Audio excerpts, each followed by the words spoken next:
और जिस तरीके से छात्रों का संघर्ष देखने को मिला, इसने ज़रूर मेरी चिंताएं बढ़ाई। 2 हफ्ते से ज़्यादा हो गए हैं ये लोग वहाँ पे संघर्ष कर रहे हैं और ऐसे में अब समय है कि हम लोग बैठकर जो भी जायज़ सल्यूशन है उस दिशा में हम लोग आगे बढ़े। आज अगर मुख्यमंत्री जी से मेरी मुलाकात होती है तो मैं ज़रूर इनकी भावनाओं को वहाँ पे रखने का काम करूँगा। बीपीएससी को लेके, टीआरई 4 को लेके, किसानों की जितनी चिंताएं हैं उनको उचित मुआवजा किस तरीके से किया जाए, इन तमाम विषयों पर सरकार को गंभीरता से फैसले लेने होंगे। देखिए, आज जो तस्वीरें संघर्ष की देखने को मिली मेरे राज्य बिहार से, मेरे मंत्रालय का कार्यक्रम था। 2 दिवसीय हम लोगों ने दिल्ली में मंत्रालय की योजना पीएमएफएमई की हमारी योजना, उसके लक्ष्य को हम लोगों ने सफलतापूर्वक पूरा करने का कार्य किया। उसी योजना में जिन लोगों ने बेहतरीन प्रदर्शन किया, बल्कि मेरे लिए तो ये आज खुशी की बात है कि बिहार राज्य को भी अवार्ड मिला, कई और राज्यों को मिला, कई पदाधिकारियों को मिला जिसने इस योजना को सफल बनाया। तो 2 दिन के हम लोगों ने ये कार्यक्रम रखे थे। कायदे से आज मुझे और इस कार्यक्रम में मंत्रालय के रहना था, और जिस तरीके से छात्रों का संघर्ष देखने को मिला, इसने ज़रूर मेरी चिंताएं बढ़ाई।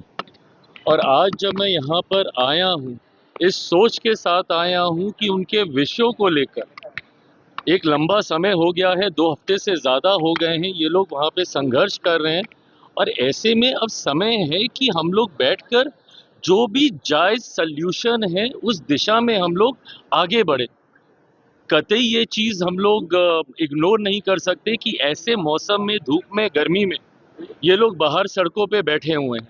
ऐसे में मैं प्रयास करूंगा कि मैं उस सेतु का काम कर सकूं। मैंने मुख्यमंत्री जी के यहाँ भी आज आग्रह किया है कि वो मुझे मिलने का समय दें। एक सहयोगी होने के नाते भी मेरी जिम्मेदारी बनती है कि जन भावनाओं को मैं उस मंच तक पहुंचाऊं जहां से सही समय पर सही फैसले लिए जा सकें। आज अगर मुख्यमंत्री जी से मेरी मुलाकात होती है तो मैं ज़रूर इनकी भावनाओं को वहाँ पे रखने का काम करूँगा। बीपीएससी को लेके, टीआरई 4 को लेके, इससे पूर्व भी मैंने पीएचडी में उस विषय को भी मैंने लिखित रूप में मुख्यमंत्री जी तक देने का काम किया। पर अब मुझे लगता है कि हम लोग को इस पे फैसले लेने की ज़रूरत है। जो चिंताएं हैं, जो जायज़ हैं, उसका समाधान तुरंत निकलना चाहिए।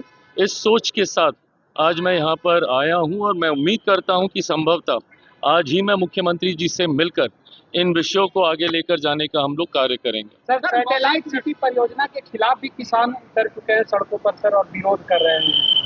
देखिए, विकास की राह पे ये द्वंद्व कई बार देखने को मिला, और आज से ही नहीं, लंबे समय से, जहां हम लोगों को उन भावनाओं के हितों की अभी संरक्षण करना है जिनकी ज़मीन लेकर विकास की योजनाओं को बिना इंफ्रास्ट्रक्चर के, जब हम लोग एक डेवलप्ड नेशन की बात करते हैं, विकसित भारत की बात करते हैं, विकसित भारत 2047 में तब बनेगा जब मेरा बिहार विकसित राज्य बनेगा। विकसित राज्य बनने के लिए ज़रूरी है यहाँ पे इंफ्रास्ट्रक्चर डेवलपमेंट हो, यहाँ पे इंडस्ट्री आए। जब तक औद्योगिकीकरण नहीं होगा, जब तक इंफ्रास्ट्रक्चर डेवलप नहीं होगा, जब तक राजस्व नहीं बढ़ेगा, जब तक निवेश नहीं आएगा मेरे राज्य में, हम लोग develop Bihar, Bihar first, Bihari first जिसकी बात मैं करता हूँ, उस दिशा में भी रास्ता यही है, इसी मार्ग से। पर ऐसे में क्या किसानों के हितों की अनदेखी कर कर ये किया जा सकता है? कतई नहीं किया जा सकता। किसानों की जितनी चिंताएं हैं उनको उचित मुआवजा किस तरीके से किया जाए, इन तमाम विषयों पर सरकार को गंभीरता से फैसले लेने होंगे। अगर कोई आपको अपनी ज़मीन, अपना पूरी पूंजी अगर आपको दे रहा है, प्रदेश को दे रहा है, प्रदेश के लिए उसको समर्पित कर रहा है, तो उस व्यक्ति के भविष्य की चिंता भी मौजूदा परिस्थिति में फैसले लेते वक्त हम लोग को करनी होगी, और ये हम लोग जरूर सुनिश्चित करेंगे। बीजेपी अकेले चुनाव लड़ने की दावा कर रही है सर, आप भी वहाँ चुनाव लड़ने की बात कर रहे थे, क्या गठबंधन होगा या अकेले ही? देखिए, मुझे नहीं पता कि अभी पंजाब, उत्तर प्रदेश में गठबंधन होगा नहीं होगा। हम लोग उत्तर प्रदेश में 403, पंजाब में 117 सीटों पर लोक जनशक्ति पार्टी रामविलास भी तैयारी कर रही है, और मैंने हमेशा माना है कि as a political party as a राजनीतिक दल, आप जब तक सारी सीटों पर तैयारी नहीं करेंगे तो आपको गठबंधन में भी जाने का कोई मतलब नहीं है। गठबंधन का मतलब ये हुआ ना कि मेरी तैयारी, अगर मेरा साथी सहयोगी दल लड़ रहा है तो उसका लाभ, मेरी तैयारी का लाभ उनको मिले।